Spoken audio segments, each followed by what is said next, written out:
Well, we have with us in the studio a lawyer and political analyst, Fred Nzeakor. Good morning and thanks for joining us on the show. Morning, Fred. Nice to see you. Nice to be here. Good morning. Yes, to talk about Nigerian issues again. Sure. Right. Okay, so from Kogi, you can't stop. From Kogi to Kaduna to Ekiti to Adamawa To Rivers, to Benue. Everywhere, APC seems to be coming unglued. And then you have this national, well, not national, the reconciliation committee set up, Yes. Well, headed by Bola Tinubu. And then this letter to Yegun saying, you're not supporting my efforts. What exactly is at the root of the problem that the APC is having? Is it that they were not prepared to govern? What is playing out? The challenge of cohesion in APC was anticipated for two major reasons. One, the nature of APC formation. But that would have been glued by now, at least having been in power since 2015. But the critical challenge that APC has not addressed is the challenge of organogram and nomenclature. In every human organization, there must be hierarchy. There must be organogram. And then there must be clearly defined job description. That is lacking in APC. And that is the hallmark of these challenges you are seeing. As of today, there are two principal leaders of the party. The president of the federation, the chairman of the party, duly elected, who is also the chairman of the National Working Committee. Yes. And then the national leader.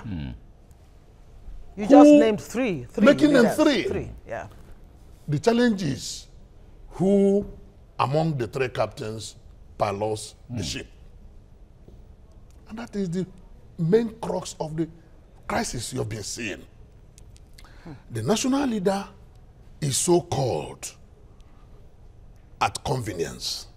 Party members, out of love for his political dexterity and sagacity, and out of the respect for his huge financial capacity And contribution so far. and a massive contribution to the success of the political party. But in has power, he not earned that title? I am coming. They will leader? call him national leader. In nomenclature, in job description, it is office without portfolio. And then that leads to continuous clash with the office of the chairman of the party.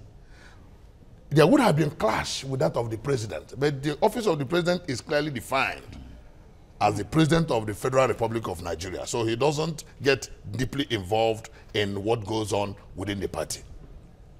There is continuous clash between the national chairman and the national leader.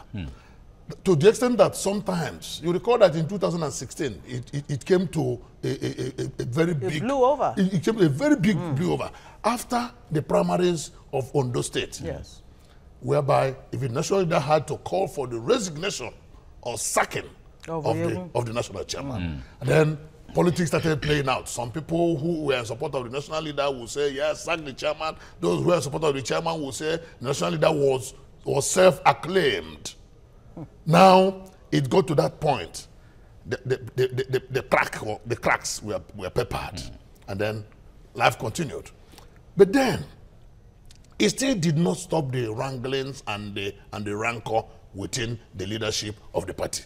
And I tell you, it is strictly because of lack of defined job description. All right. Now, besides these states that have issues, even the National Assembly seem to have issues within the political party where they don't speak. They're not on the same page on some of the national issues and decisions they take. Yes.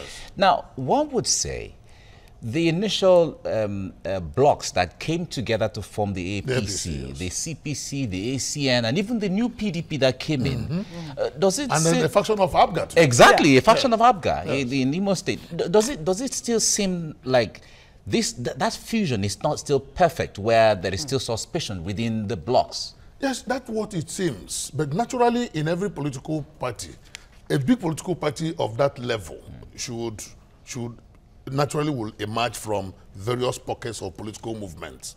Even the PDP had in its own the PDM and a lot of elements inside the party. So it is not unusual for those parties to come together to form the APC. But what is important is that that process of true fusion, that process of true bonding is lacking and has been lacking. And why should it continue to lack? Because of lack of internal democracy. The challenge in Ondo State brought it to the fore. Even recently, the national leader that has been given an assignment by the president, the governor said he was not welcome in Ondo State. Yeah, that the question would now be, it's not needed. But what would have, the question would have wanted to read? Why would it be Mr. President that should appoint Ashwaju on that mission? Not the national chairman. And not the national chairman. Because it's a party issue. It's a party issue. So I blame Mr. President for bringing in the latest rancor within the party. By the time Ashwaju finishes his assignment, who will he deliver his report to? This piece... Is it going to be delivered to the president or to the national chairman? Is it dead on arrival, or is there any hope that this peace move will The peace move has not through? followed due process of political party machinery. It is not an executive appointment by Mr. President because it has to do with the political party. Mr. President is president of Federal Republic of Nigeria and not the president of APC. The head of APC constitutionally is the chairman of the party. But we have a challenge in Nigeria where in practice they'll say the head of government becomes the leader of the party.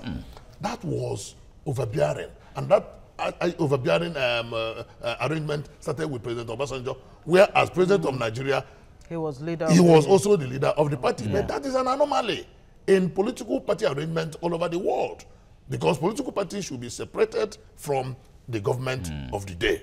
But in South Africa, you have the same situation where Jacob Zuma, because their own arrangement, because that is infused in their own constitution. In our own presidential system of government, it is different. The election or selection of the leader of APC, Bola Ahmed Tinubu, by the president to oversee and handle the task of reconciling warring factions within the APC and even elements, political bigwigs that are not seeing eye to eye within the political party, within different states of the federation. Are these reconcilable differences or irreconcilable? Like you would have in the case of a divorce. But is this a last chance, for the APC? Is another question. It's a big one. Now we have with us Fred Nzeakor, a lawyer with us in the studio. We've been talking about this. Okay. Now in one of the reports we just read now points to the challenges or to the crisis in Kaduna State, which seem to be one of the most visible or the ones we've dwelt on for quite some time. Now, when it comes to this reconciliation, we know that there has been success recorded so far, the Tinubu Committee in Sokoto State, and it's moving gradually. But how challenging is it going to be for Tinubu to reconcile all of this, all of these states and all of these places before the coming election, or even before the coming national convention? Yes, in every reconciliation process, the cooperation by the main actors will be a major determining factor. If they bring out hands of peace, hands of fellowship, reconciliation becomes easy. But if they stick to their positions and then for one reason or the other, it makes reconciliation very, very difficult.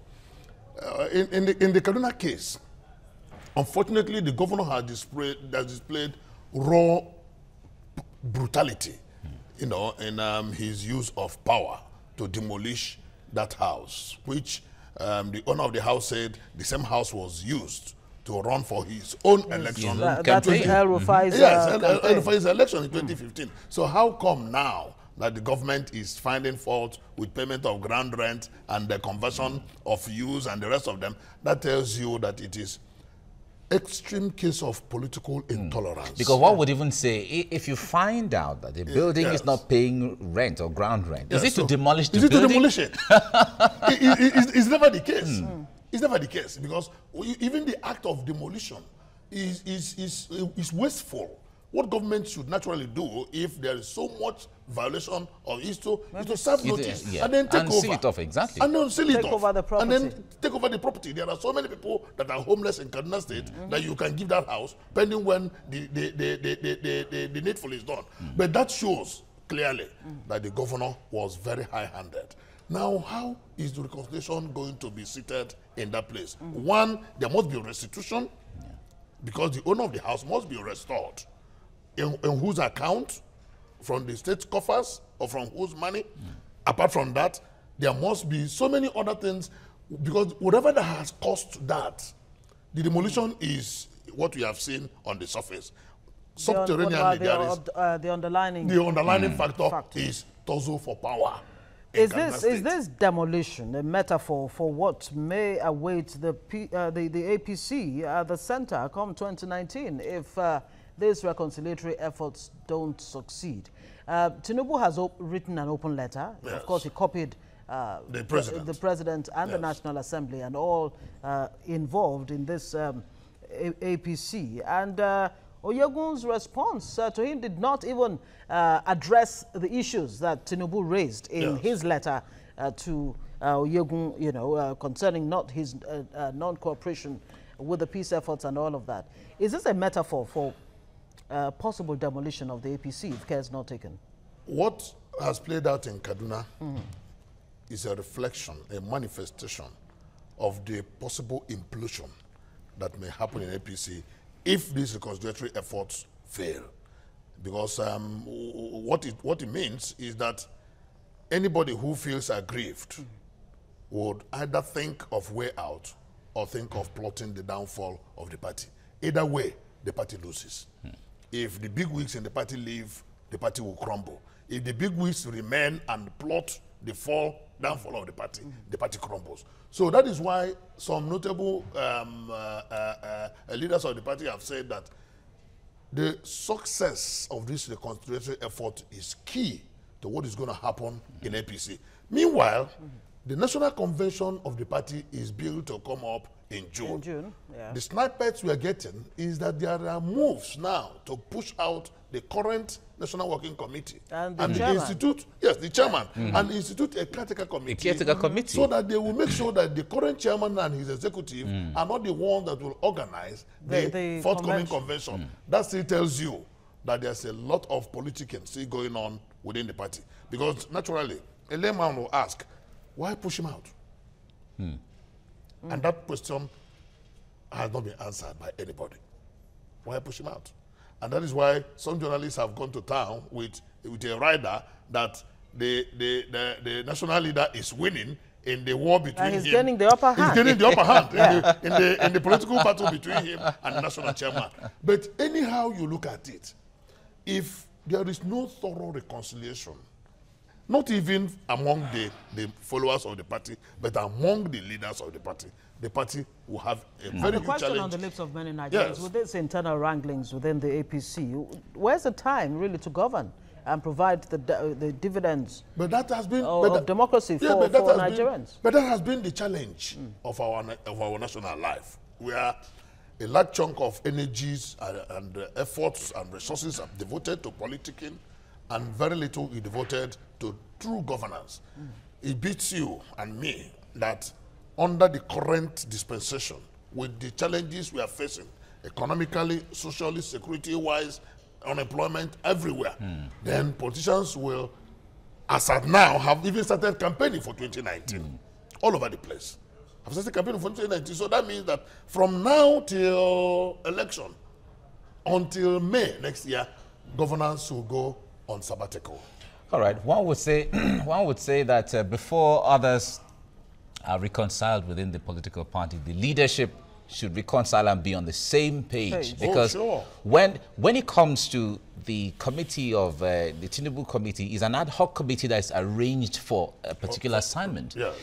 Like you were saying, this structure, the constitution recognizes the chairman to even carry out different, there are standing committees for some of these things. Definitely. But if the leadership are not on the same page in reconciliation, as the case may be, we certainly cannot forget the fact that Oyegun himself has loyalists within the political party. Definitely, yes. And if they go like this into the national convention, I guess that is where the crisis is really going to start from. The crisis will start from there, and then the snowball into national election, and then the main opposition party will be in the waiting to embrace those. To capitalize on that big mistake. Maybe the third force who will now recognize who this third force really is. Maybe the true face of the third force will emerge. Will begin to manifest. Will begin to emerge, because as of now, we have not seen the face of the third force. Now that the national leader, Bola Ahmed Tinubu, has said clearly that the National Working Committee should be disbanded and that Oyegun should step down,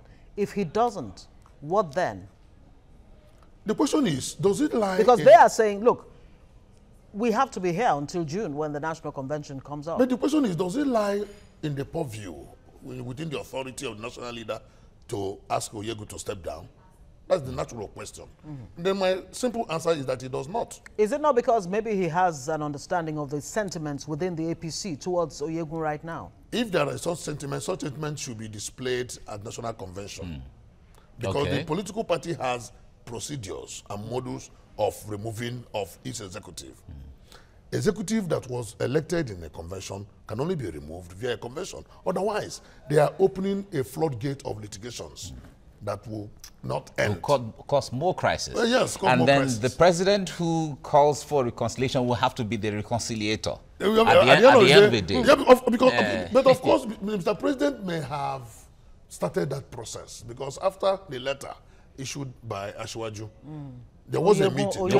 There was a brief meeting between Mr. President and the chairman. I believe, and many people believe too, that it was the result of that meeting that has made Mr. Chairman to release that sparse response instead of itemizing, instead of one by one, punch by punch, blow by blow response. Because Asiwaju's letter, it was a voluminous letter of about 5 to 7 pages. About 7 pages. Yes, but his just 1 page letter to say, I am in support of your committee. But is it enough to say in that terse, short letter that you have my total support? Yes. Or will the onus lie on him to actually demonstrate that? It depends on how well he has reconciled within himself. If he still feels hot that his position as the national chairman of the party is being undermined, one, by the leadership of the party, by the president himself, that appointed Asiwaju to do a party job without consultation with the chairman, which has led to the latest crisis. If that reconciliation has not been fully met, then it will be mere lip service. Maybe that's where the reconciliation needs to start from. Naturally, the reconciliation should be from there. Okay. And once that reconciliation happens at that level, it cascades down to the party, down to everybody within the party, down to the states, because at national level, there is massive rancor. And then that is being displayed at state levels. Of course, that is what has played out in Kogi State, where the chairman was being accused by Asiwaju that he had gone ahead to inaugurate a factional committee. And then there are still in many other states that need reconciliation. And in every state, both men have their supporters. Yeah. At the end of the day, the party will lose. All right, Fred, we have to leave you here now. Fred Nzeakor, lawyer and political analyst, helping us, giving us insight into the crisis of the APC ongoing. Thank you so much for coming. Many thanks. Thank you very much. Thank you. Right, we'll take a very short break, and when we come back, we'll look at that Transparency International rating of Nigeria. Stay with us.